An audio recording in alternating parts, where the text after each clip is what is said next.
Hi students, my self Ragini माने from भाग्यवेद। आज हम देखेंगे हिंदी हिंदी का लेसन नंबर 5, हमारा तिरंगा झंडा। तो इसके लिए आज हमें सबसे पहले बुक्स निकालनी है। बुक्स का पेज नंबर है 35 पेज नंबर निकाला बच्चों। तो चलो आगे बढ़ते हैं। राष्ट्रीय झंडा देश के सम्मान का प्रतीक है। इसके सम्मान को बनाए रखने के लिए देश के सैनिक अपने प्राणों का बलिदान कर देते हैं। हमारे राष्ट्रीय झंडे को तिरंगा कहते हैं। तिरंगे में इस्तेमाल किए गए केसरिया, सफ़ेद और हरे रंग की पट्टियाँ तथा बीच में बना अशोक चक्र हमें कुछ संदेश देते हैं। अभी जो हमारा राष्ट्रीय प्रतीक है, हमारा तिरंगा झंडा, वो क्या है? बहुत ही सम्मान से हमारे जो सैनिक होते हैं वो प्राणों से भी ज़्यादा इसकी रक्षा करते हैं। हमारे देश को बचाने के लिए अपने प्राण न्यौछावर कर देते हैं, बलिदान कर देते हैं तिरंगे के लिए। तो तिरंगा जो है वो 3 कलर्स में, उसे ट्राइब का भी बोलते हैं। तो 3 कलर में जो है वो है, सबसे ऊपर जो है वो है केसरिया कलर, उसके बाद बीच में होता है वाइट सफ़ेद और नीचे ग्रीन यानी हरा कलर होता है, और बीच में जो चक्र होते हैं उसे बोलते हैं अशोक चक्र। अभी देखो हमारे तिरंगे के बारे में हम देखते हैं आगे। हे भारत के बच्चों, भारत के नागरिकों, सावधान की मुद्रा में खड़े हो जाओ, क्योंकि तिरंगा झंडा फहराया जा रहा है। यह हमारे देश की पताका है, आओ इसके नीचे हम मिलकर गाएं। अभी जब 15 अगस्त होता है, 26 जनवरी होती है, ये क्या है? हमारे नेशनल फेस्टिवल्स है। इन फेस्टिवल्स में हम क्या करते हैं? तिरंगा जो है वो फहराया जाता है स्कूलों में, राष्ट्रीय कार्यालयों में। ये क्या, जो लाल किला है वहाँ पे ये क्या किया जाता है? तिरंगा फहराया जाता है। और जब तिरंगा फहराया जाता है तब सारे के सारे क्या करते हैं? स्टैंडिंग पोजीशन में रहते हैं और क्या करते हैं? हमारे तिरंगे को सैल्यूट करते हैं और क्या गाते हैं? विजयी विश्व तिरंगा प्यारा, झंडा ऊंचा रहे, हमारा जन गण मन हम गाते हैं, झंडा ऊंचा रहे हमारा। यह मात्र झंडा नहीं है, हमारी आन भी है और प्राण भी है। इसके ऊंचा रहने का अर्थ है देश की शान बनी रहना। इसके 3 रंगों में हमारी एकता की कहानी लिखी है। केसरिया रंग का अर्थ है बहादुरी। यह रंग याद दिलाता है उन वीरों की जिन्होंने देश को आज़ाद कराने में अपना जीवन बलिदान किया है। हमारी बहादुरी की रंग में छिपी है।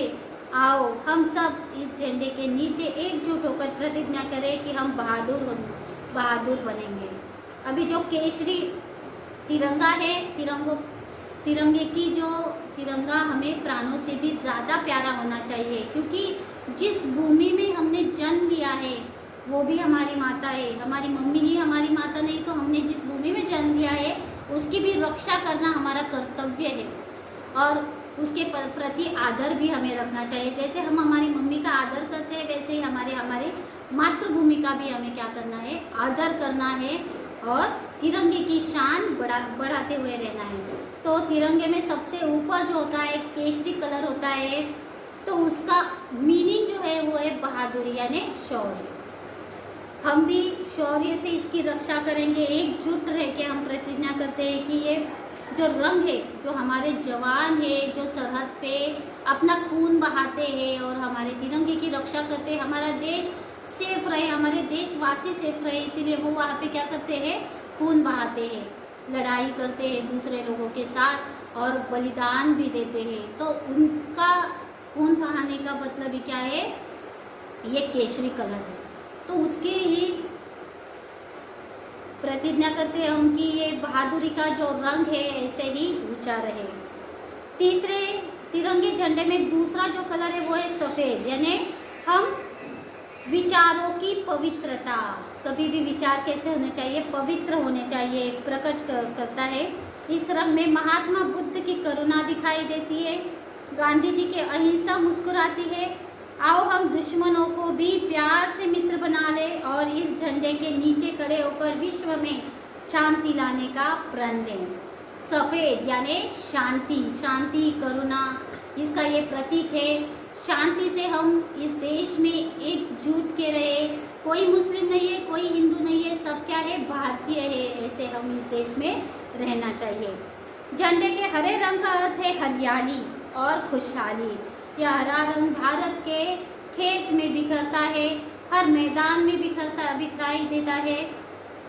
हमारे देश किसानों का मेहनत देश है, मेहनत करने वाले श्रमिकों का देश है। इस रंग में हमारी पंचवार्षिक योजनाओं की सफलता छिपी है। इन योजनाओं से आने वाले समय में देश में कारखानों में, स्कूलों, अस्पतालों और नहरों का जाल सा बिछ जाएगा। अभी जो हमारा देश है वो कृषि पर प्रधान देश है, यानी एग्रीकल्चर जो है वो हमारे देश में ज़्यादा है, खेती ज़्यादा करते हैं, इसीलिए हरियाली जो है वो सभी जगह देती है। देखो अगर किसी के पैर पड़े तो हमें वो क्या कहते हैं, फूलों फलों मतलब हरियाली रहे। जितने भी हमारे यहाँ पे फूल आएंगे, फल आएंगे, यानी क्या होगा, उतनी ही हमारी प्रगति होती जाएगी, हम आगे बढ़ते जाएंगे। तो हमारे जो किसान हैं वो बहुत ही कष्ट करते हैं, मेहनत करते हैं और हमें क्या देते हैं, ये जो खेत में जो भी सारी चीज़ें होती है वो मिलती है। और ऐसे ही खेत जो है वो हरियाली रहनी चाहिए। उससे क्या होता है, हमारी सफलता जो है, सफल होते जाते हैं, हम आगे आगे बढ़ते जाते हैं। और अगर हम आगे बढ़ेंगे मतलब क्या होगा, स्कूल बढ़ेंगे, कारखाने बढ़ेंगे, इंडस्ट्रियल जो है वो बढ़ते जाएंगे। तो जो बच्चे हैं बड़े बनकर कोई इंजीनियर बनेगा, कोई डॉक्टर बनेगा, बड़े बड़े अस्पताल बनाएगा। ऐसे हमारे देश की प्रगति होती जाएगी। अभी जो तिरंगे के 3 कलर तो हो गए, पर बीच में जो तिरंगे के बीच में है उसे कहते हैं अशोक चक्र।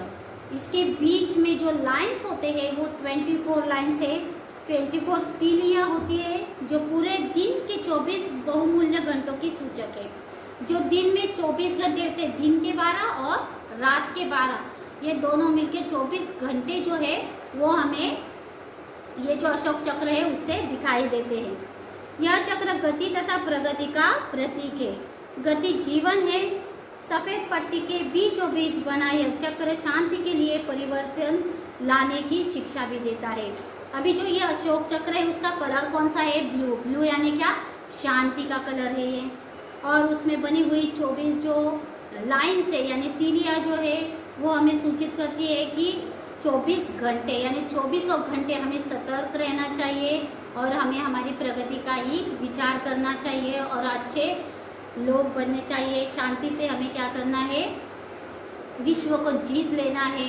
और शिक्षा से भी हमें पूरा देश परिवर्तित करना है। यह झंडा हमारी स्वतंत्रता और सम्मान का चिन्ह है। यह आवश्यक है कि फहराते हुए उतराते समय झंडे का भूमि से स्पर्श न हो। झंडे के सम्मान की रक्षा करना हमारा कर्तव्य है। जो हमारा तिरंगा झंडा होता है, जिस दिन हम ये झंडा फहराते हैं तो उसके भी बहुत सारे नियम होते हैं कि ये झंडा जब हम सुबह फहराते हैं तो उसके बाद शाम ढलने से पहले उसे नीचे उतराया दिया जाता है। और जब वो हम उतरते हैं तो उतरने के बाद या चढ़ते हुए उसको मिट्टी नहीं लगनी चाहिए। और उसकी जो तिरंगे की बनाया जाता है उसकी भी कुछ या कपड़े की मीटर्स रहते हैं कि इसी में बनाया जाना चाहिए, इतना ही चाहिए। और वो जब नीचे उतारा जाता है तो सम्मान से उसे क्या करना चाहिए, उसकी जो हम उसे जब फोल्ड करते हैं तो फोल्डिंग भी उसकी अच्छी तरह से होनी चाहिए। देखो हमारे जब सैनिक जो होते हैं वो जब शहीद हो जाते हैं तो उनके ऊपर क्या डाला जाता है, तिरंगा डाला जाता है। इससे हमारे तिरंगे की शान बढ़ती है, ना कि नीचे झुकती है। पर जब हम 26 जनवरी 15 अगस्त को झंडा फहराते हुए घर पे आते हैं तो उसके बाद दूसरे दिन हर जगह पे हमें तिरंगा नीचे ज़मीन पे दिखाई देता है। ये बहुत ही गलत है। उसकी वजह से हमारे तिरंगे का अपमान होता है। और ये जो अपमान होता है वो सिर्फ तिरंगे का नहीं, हमारा भी अपमान है। हमारी मम्मी का अगर कोई अपमान करेगा तो हमारा भी हो जाएगा ना। तो इसी वजह से हमारी माता है, तिरंगा को जो है वो हमें बहुत संभाल के रखना है, उसका अपमान नहीं करना है। तो वैसे ही जब हम 15 अगस्त 26 जनवरी को जाते हैं तो नीचे प्लीज़ तिरंगा बाहर से लेके नीचे नहीं डालना है, उसे सुरक्षित ही रखें, ज़मीन पे मत रखिए, उसको गंदा मत कीजिए। तिरंगे पर कभी भी कीचड़ या कुछ भी गंदगी नहीं चलनी चाहिए, वो कैसे रहना चाहिए, साफ रहना चाहिए। वैसे ही हमारा भारत देश साफ सुथरा और अच्छा रहना चाहिए। धर्म जो है वो बीच में नहीं आना चाहिए और एकजुट सब रहने चाहिए, जैसा हमारा तिरंगा हमें बतलाता है। तो आओ इस झंडे की छाया में खड़े होकर हम देश को हरा भरा और खुशहाल बनाने का प्रण लेते हैं। झंडा ऊंचा रहे हम। ओके बच्चों।